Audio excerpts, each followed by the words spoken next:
go to Walt on line 1. Hi, Walt.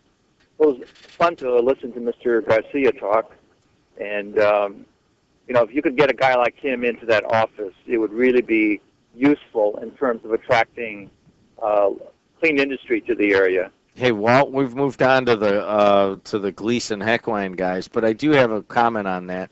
The only reason you like him is he went to Purdue. Because what? He went to Purdue. Well, no. I mean, I consider listening to him talk the last time he ran that he's clearly a professional engineer, and that's the kind of thing that Lake County needs to counteract its well-deserved image as a political cesspool. And I wish it'd be nice, the thought that the Democrat voters of Lake County would have the sense to put into office a man like him. It would be very helpful in terms of economic development. All right. Well, we got to move on. We got Don Heckline and Steven Searing in here, but I do have a question to ask you, Walt. Why are gas prices so high around here? Don Heckline's going to talk about that in a second, but let's get your opinion on that. Why are they so high here versus the rest of the country? That's a good question. Taxes, it's having to put in all kinds of additives and so forth.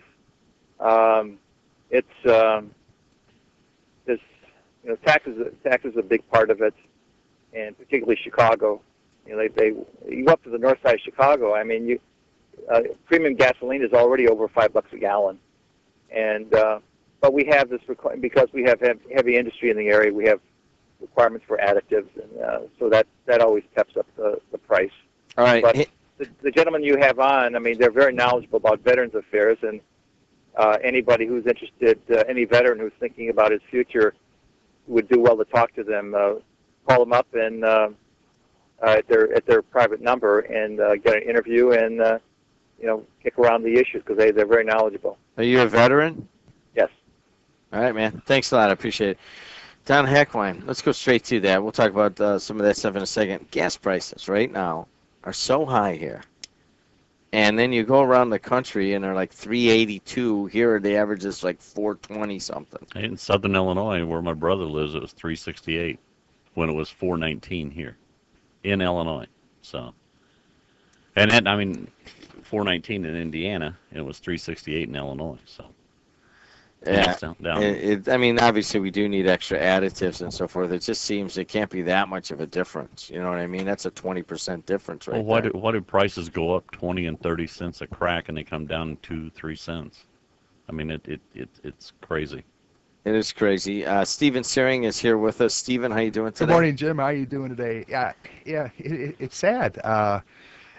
When you have to try to figure out what you're going to do with your money, if you're going to be able to put food on the table, you got to get enough gas for transportation to go to work. It's cutting into people's expendable income, and I don't see no relief in sight.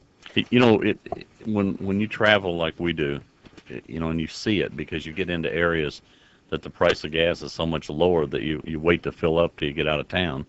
You wonder why are our prices, and it has to be taxes. And let's take a look at some of the other stuff going on around here. First of all, Obamacare is on the chopping block. Now, you guys used to sell health insurance, right? Yes, Right. we did. And then what happened? Well, the president's plan came into play, and it became too much of a pain to sell it. To be honest with you, it was too many hoops to go through for the money that you would get in return. It wasn't worth the hassle, Jim. It was just a sad affair. Well, I think even without the health care going totally into effect, people have seen a 20-30% increase in their premium already, and you just get tired of explaining to people why the prices. It's just not worth it because they think we set the prices, and we don't. All we can do is quote what's there. Right. That's the thing. It was passed in 2010, and my premium started going up in 11 easily, and have gone up consistently on my birthday, and I know they always do in the past, but it seems like they've gone up dramatically more than they used to. I would say between 18 and 23% is what my premium went up. that's a good bump. Mine went up 20%, like just actually 2 years in a row. It just seems to be going up. I mean, it's almost prohibitive at this point. And I understand how a lot of people are worried about that, but the arguments that were in the Supreme Court last week for four different legal arguments to try to get rid of this thing. And I had Attorney General Greg Zeller on last week, and he outlined all of them and kind of, what is it, states' rights versus, and, unconstitutional to make anybody engage in any sort of interstate commerce that they don't want to get in, and so forth. Seems like they got some pretty good arguments. I mean, it is possible that come June they might overturn this whole thing. Do you think that's possible?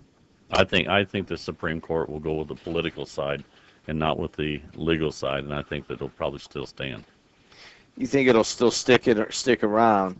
But the nature of the questioning, though, was that several of the judges had some serious doubts about the legality of this legislation. So, I mean, that's not an entire indication, but if they were to throw that out, would that entice you guys to maybe get back into the healthcare field? No, I don't want to speak for Don. I think we'd have to see how things play out the following months and the following year. We still know something needs to be done with healthcare, regardless what the Supreme Court does with this. There's too many people that have too many issues that need to be helped, and there are problems with the insurance business. I won't deny that. It's a good question, Jim. Don, you sold health care insurance for how many years? About 25. About In fact, 20. I was a regional director for a major health company. That's how I met John Gleason and Steve Seary. I used to recruit agents to go out and sell it and train them in the health market. So, I spent quite a bit of time in the health industry alone. So you sold that stuff for 25 years, Yes. and then you kind of pulled back from it. I think you guys still do it once in a while. For our clients. Sure. For your clients, if they want it, you'll take Well, care of it. We'll quote it, but it's not that we're out there marketing it or trying to do it. I mean, if someone calls and needs insurance, we'll try and get it for them. That's not a matter of just totally not doing it, but we're not out there advertising, and we're not out there trying to get new business in that area.